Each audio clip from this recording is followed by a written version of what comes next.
Dans le sommaire, Kinshasa suit de très près la situation dans l'est de la RDC et veille à l'application des résolutions du mini-sommet de Luanda, surtout pour ce qui concerne le retrait du M23. Le chef de l'État a présidé à ce sujet une réunion élargie à la MONUSCO et à la force régionale de l'EAC. Et le gouvernement malien a enfin gracié les 49 soldats ivoiriens arrêtés et présentés comme des mercenaires voulant renverser le pouvoir militaire. Ces derniers avaient été condamnés à 20 ans de prison pour une pile d'accusations enregistrées à leur encontre. Et dans le monde, aux États-Unis d'Amérique, la Chambre des représentants a enfin élu son nouveau speaker. Il s'agit de Kevin McCarthy, désigné au bout de 4 jours de débats intenses. Bienvenue à vous tous et merci d'être avec nous sur Télé 50. Il était question d'évaluer et de veiller à la concrétisation du mini-sommet de Luanda du 23 novembre 2022. Les 3 forces sur le terrain, à savoir les FARDC, la MONUSCO et la force régionale, ont harmonisé les vues et consolidé les rangs. Reportage de la presse présidentielle. Après plusieurs années de partenariat entre la RDC et la MONUSCO, l'heure est venue pour la réévaluation de ce partenariat stratégique. Le Conseil de sécurité a récemment renouvelé pour 1 an le mandat de la MONUSCO et conformément aux souhaits de la République démocratique du Congo. Ce partenariat doit être réévalué pour aboutir à sa fin après les élections de décembre 2023. Voilà pourquoi cette réunion RDC-MONUSCO prévue depuis quelques mois s'est tenue aujourd'hui sous l'autorité du président de la République, Félix-Antoine Tshisekedi Tshilombo. Les échanges ont porté sur les conditions d'une collaboration tripartite FARDC, MONUSCO et forces régionales de la communauté d'Afrique de l'Est. Réunis autour du commandant suprême des FARDC et PNC, Félix Tshisekedi, les membres du gouvernement concerné, les collaborateurs du président de la République et l'état-major général des FARDC avec les partenaires du pays, à savoir la MONUSCO et la force régionale, ont donc réfléchi sur la planification des actions des opérations entre les 3 forces qui permettra de ramener la paix et la stabilité dans la partie est de la RDC. Il est question là aussi de discuter des missions respectives ou conjointes qui doivent être accomplies dans les cadres de la mission de la force régionale. Aujourd'hui, il était question de faire le point de la relation entre le gouvernement de la République démocratique du Congo et la mission des Nations Unies suivant l'esprit de la résolution qui a été adoptée. Vous savez que dans cette résolution, il a été aussi fait mention du plan de sortie, du plan de retrait de la MONUSCO qui a été tant réclamé par nos populations. En effet, sous son nouveau mandat en RDC, la MONUSCO est appelée à regagner la confiance des Congolais en accordant protection des populations civiles menacées de violences physiques, en apportant son appui au programme PDDRCS et à la réforme du secteur de la sécurité.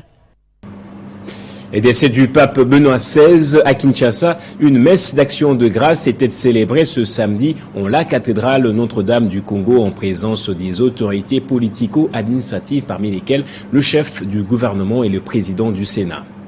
C'est la cathédrale Notre-Dame du Congo qui a accueilli cette célébration eucharistique présidée par le nonce apostolique au nom du cardinal et archevêque métropolitain de Kinshasa, Fridolin Ambongo. Dans son homélie, l'orateur est revenu sur la vie de Benoît XVI, dont le pontificat a marqué l'Église universelle. Pour Monseigneur Carlos Ndaka, évêque auxiliaire de Kinshasa, qui a aussi fait un témoignage sur le pape émérite Benoît XVI, l'illustre disparu était un intellectuel qui savait concilier la science et la foi et qui a consacré toute sa vie à la recherche de la vérité. C'est pourquoi l'Église de l'Afrique reste marquée par son pontificat. En venant en Afrique, il a affirmé que l'Afrique est le poumon spirituel du monde. Donc vous comprenez quelle importance et comment il croyait vraiment à l'Afrique.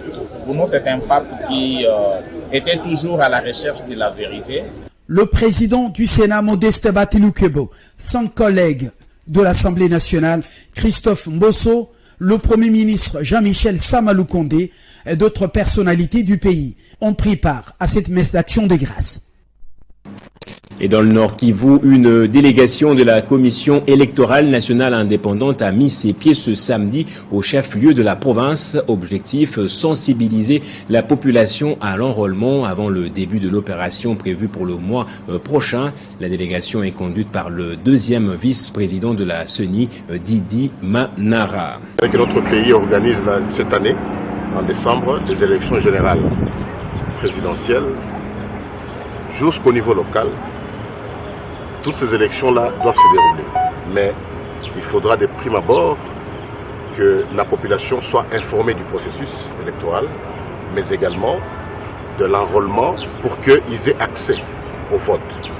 Voilà pourquoi je suis ici à Goma pour lancer officiellement la sensibilisation, informer la population sur les règles des jeux par rapport à ce vote, sur l'importance d'avoir la carte d'électeur, parce que lorsqu'on a sa carte d'électeur, on a droit au vote. Vous voyez, c'est un acte citoyen qui ne doit échapper à personne. Et comme vous savez que nous sommes dans la mutualisation avec l'ONIP, cette carte d'électeur servira à obtenir la carte d'identité.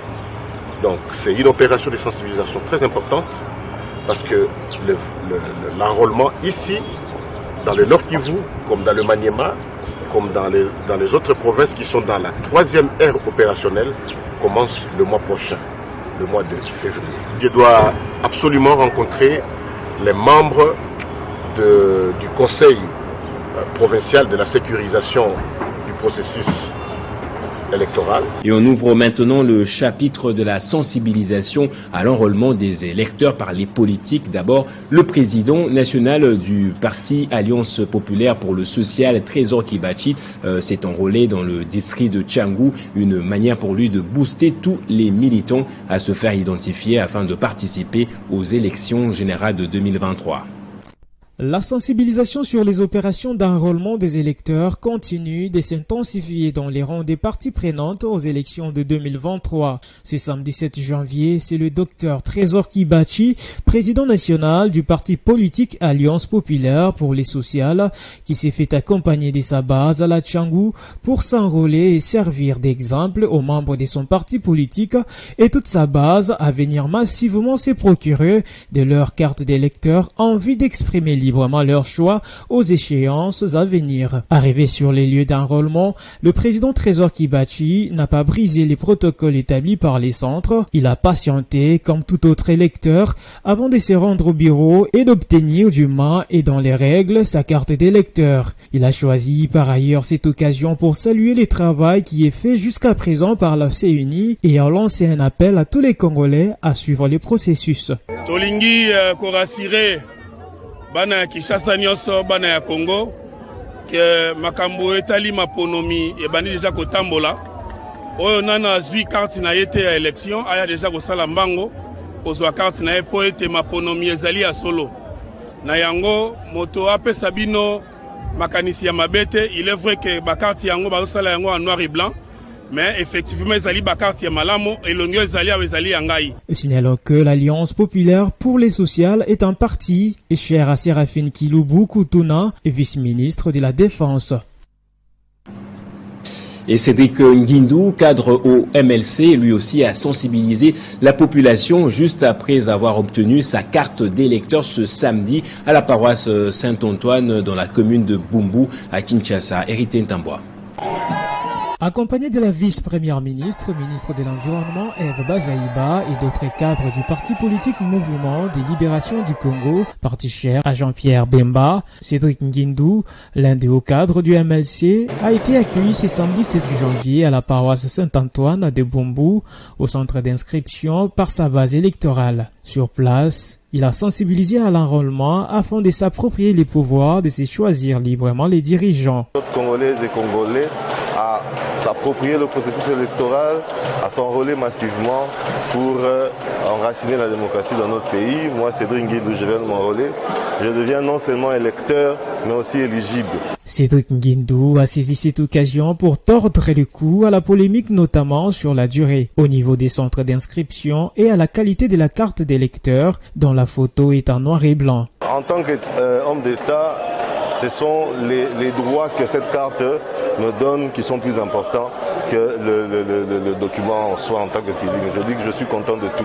Allant dans le même sens, Eve Bazaïba a, au nom du MLC et du gouvernement Samalou Kondé, dont elle est membre, sensibilisé la population congolaise à s'enrôler massivement. Venir s'enrôler est un devoir d'abord, une obligation d'ailleurs de tout citoyen. Conformément au calendrier publié par la CENI, le processus d'identification et enrôlement des électeurs, lancé le 24 décembre 2022, va aller sauf imprévu jusqu'au 24 janvier 2023. Et à la Diapro, c'était une matinée de sensibilisation ce samedi. Constant Moutamba a appelé à l'enrôlement massif des Congolais et au soutien total au processus électoral en cours. Arlette Boutella. Devant les militants de la dynamique progressiste, Constant Moutamba rappelle aux membres l'importance des élections pour être dirigeant du Congo de demain. Se faire enrôler pour élire plus de députés de la plateforme DIPRO lors des élections de 2023.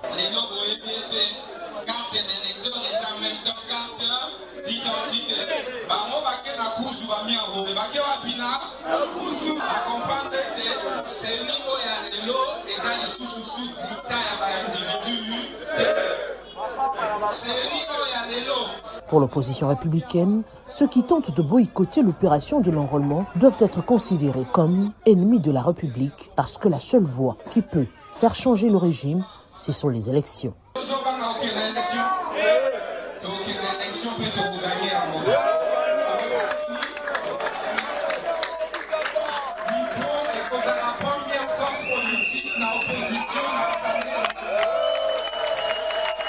L'heure n'est plus à l'hypocrisie, les élections, rien que les élections, la dynamique progressiste est plus sûre d'être la prochaine première force de l'opposition à l'Assemblée nationale après les élections de 2023. Et au Kwilu, c'est Thomas Mouzito qui a appelé la population à s'enrôler. L'un des leaders de la province a également annoncé l'implantation dans les jours à venir de sa fondation. La vie n'a du sens que lorsque l'on apporte du plus-value au quotidien de ses prochains. Tel est le but de la création de la fondation Thomas Mouzito, qui milite avec action à l'appui sur les désenclavements des Gungu par l'entretien des routes, mais aussi combattre la violence faite aux femmes en dénonçant haut et fort ceux qui les commettent.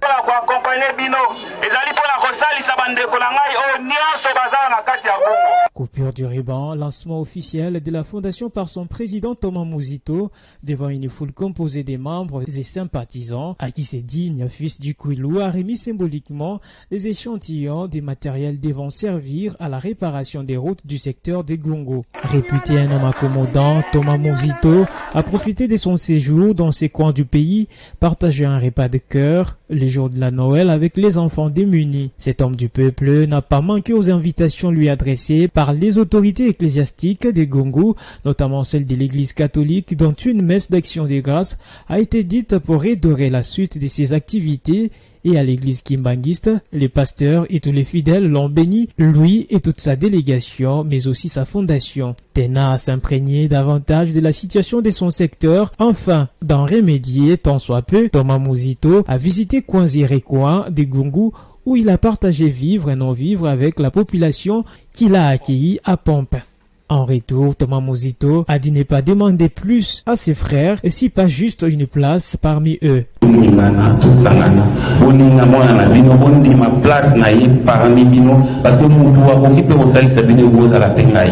Ce lieutenant du parti Nouvelle-Élande, Adolfo Mouzito, a visité le siège de sa formation politique. Il n'a pas manqué de prêcher à la foule venue en liesse les vivre ensemble et l'amour du Congo, tout en encourageant la population à s'enrôler massivement, ainsi de s'exprimer lors des votes prévus au mois de décembre prochain. Le parti ultra-kabyliste continue sa montée en province. L'Alliance des paysans et indépendants a procédé très récemment à la nomination des cadres et autres membres dans le Grand Katanga. Jean-David Kilolo. Chaque jour qui passe, le parti politique Alliance des paysans et indépendants continue à peaufiner ses stratégies pour les élections de 2023.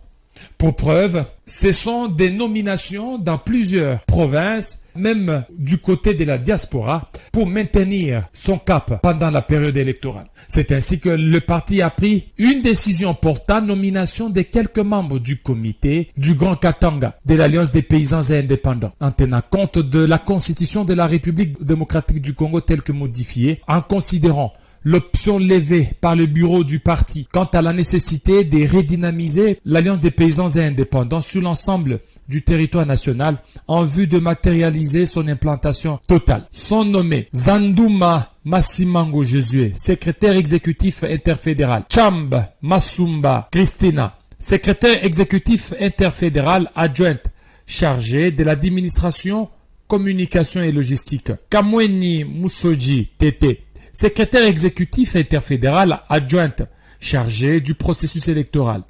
Kaozi Songa Minose, président interfédéral de la Ligue des jeunes. Kitunguru Mutumpa Véronica, trésorière générale. Mbui Kati, présidente Ligue des femmes du Katanga. Pierre Kumwimba Kiandongo Lorraine, secrétaire exécutif fédéral au Katanga. La présente décision entre en vigueur et c'est le président interfédéral du Grand Katanga qui est chargé de l'exécution de la présente décision avec le visa de l'autorité morale Joseph Kokonyangi Witanene.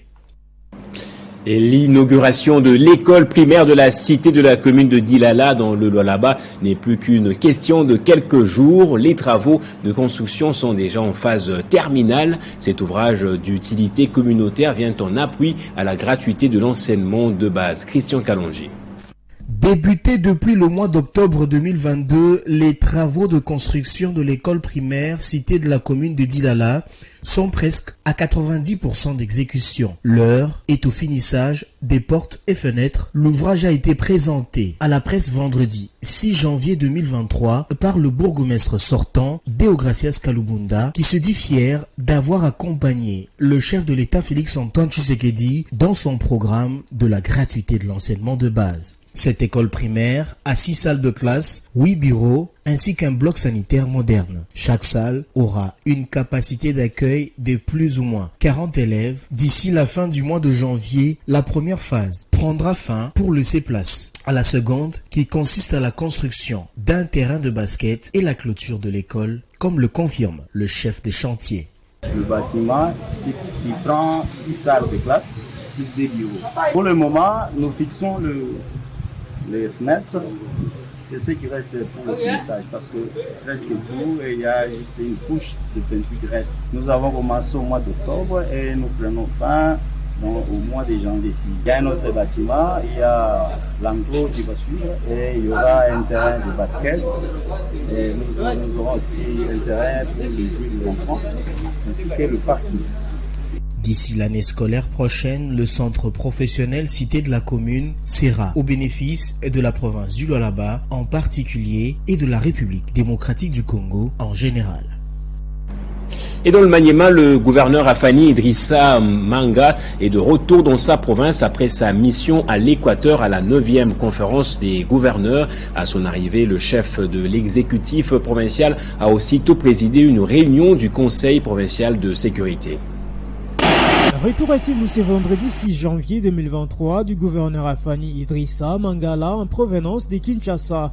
Après sa brillante participation à la 9e session de la conférence des gouverneurs qui s'est tenue en Bandaka dans la province de l'Équateur, le chef de l'exécutif provincial du Maniema a été accueilli par une foule immense à l'aéroport national de Kindu. Au cours d'une interview à la presse, a parlé du programme de développement local de 145 territoires initié par le président de la République Félix Antoine Tshisekedi Tshilombo qui connaît un retard d'exécution constat fait à la conférence des gouverneurs. Il a par la suite invité la population du Maniema à s'enrôler massivement car le chef de l'État a engagé les pays vers les élections. Afani Idrissa Mangala a en outre évoqué la suspension des travaux des routes d'intérêt national suite aux pluies intenses qui ne permettent pas à l'Office des routes de poursuivre les travaux.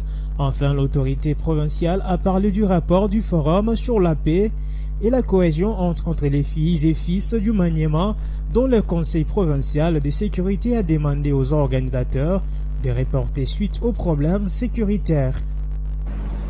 Et le droit a été dit et la lumière a enfin éclaté au grand jour dans l'affaire opposant l'homme d'affaires Didi Kinwani aux établissements Nawal.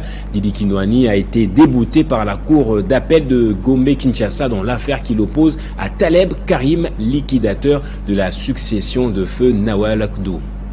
Pour rappel, le 15 décembre 2022, des huissiers se fondant sur l'arrêt rendu par la cour d'appel de Matete s'y sont présentés devant les immeubles querellés en pleine Gombe, sur le boulevard du 30 juin, pour procéder au déguerpissement de ses résidents, en évoquant notamment l'action inscrite sous le RC 123.819/2 à la Cour de grande instance de Kinshasa-Gombe contre les établissements Nawal Kodou, bien que radiés du guichet unique de création d'entreprise depuis le 18 mars 2021.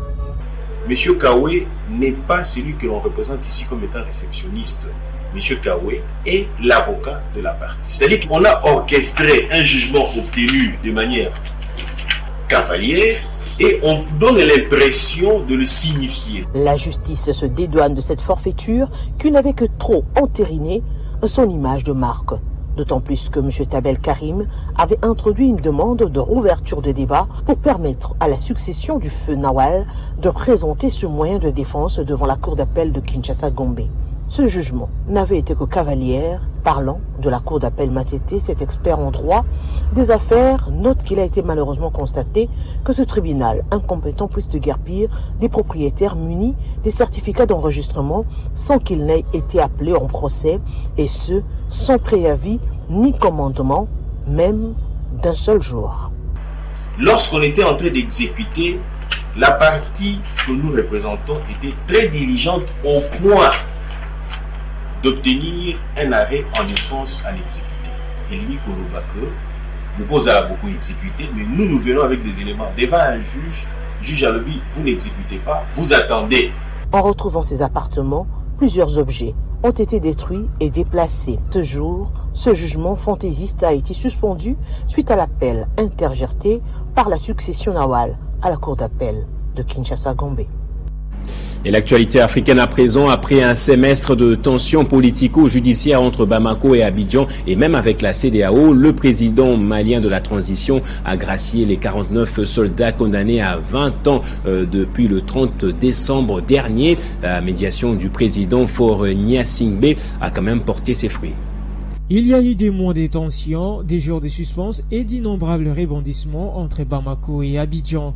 Finalement, les bouts du tunnel se profilent pour les 46 soldats ivoiriens détenus depuis la mi-juillet au Mali. Ce vendredi 6 janvier, le président malien de transition, le colonel Assimi Goïta, les a enfin graciés.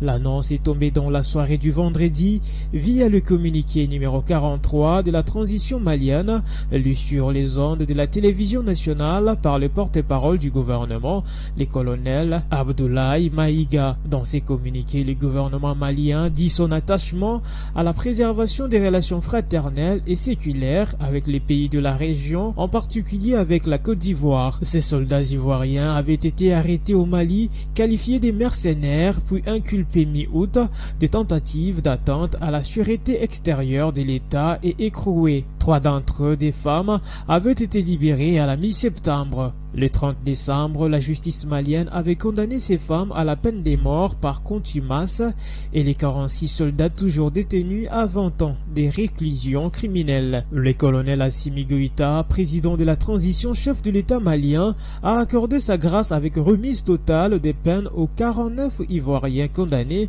par la justice malienne. Et aux États-Unis d'Amérique, la Chambre de représentants a un nouveau speaker. Kevin McCarthy remplace la démocrate Nancy Pelosi au poste de speaker au prix de concession à l'aile conservatrice de son parti, une élection historique au pays.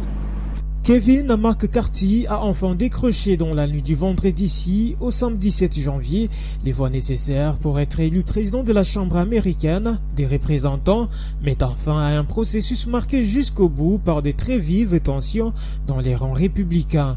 À force des tractations, les groupes des trumpistes qui paralysait la nomination a enfin cédé, mettant fin à une pagaille au Congrès inédite en plus de 160 ans qui préfigure des débats très agités au Congrès américain durant les 2 prochaines années. Ces électrons libres ont fait durer le suspense jusqu'au bout, bloquant une dernière fois la candidature de l'élu au 14e vote, provoquant un véritable désordre dans l'hémicycle. Kevin McCarthy s'est alors dirigé vers le groupe des Trumpistes alors qu'il doit se pointer accusateur. Par ailleurs, le président américain Joe Biden a aussitôt félicité Kevin McCarthy, l'appelant à gouverner de manière responsable et dans l'intérêt des Américains. Je suis prêt à travailler avec les républicains quand c'est possible et les électeurs ont clairement indiqué qu'ils attendaient des républicains qu'ils soient également prêts à travailler avec moi, a-t-il déclaré dans un communiqué.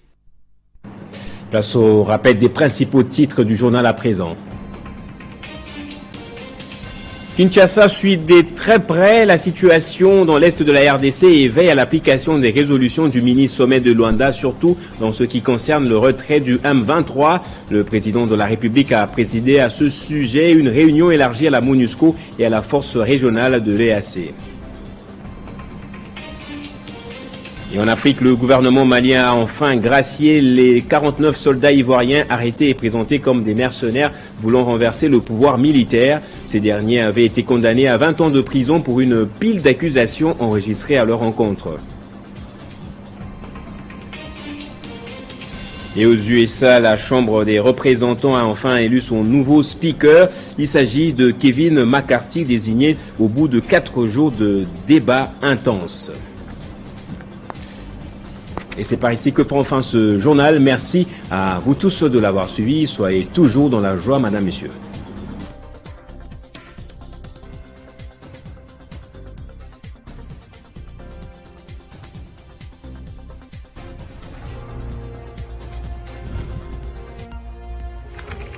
L'actualité reste incontinue.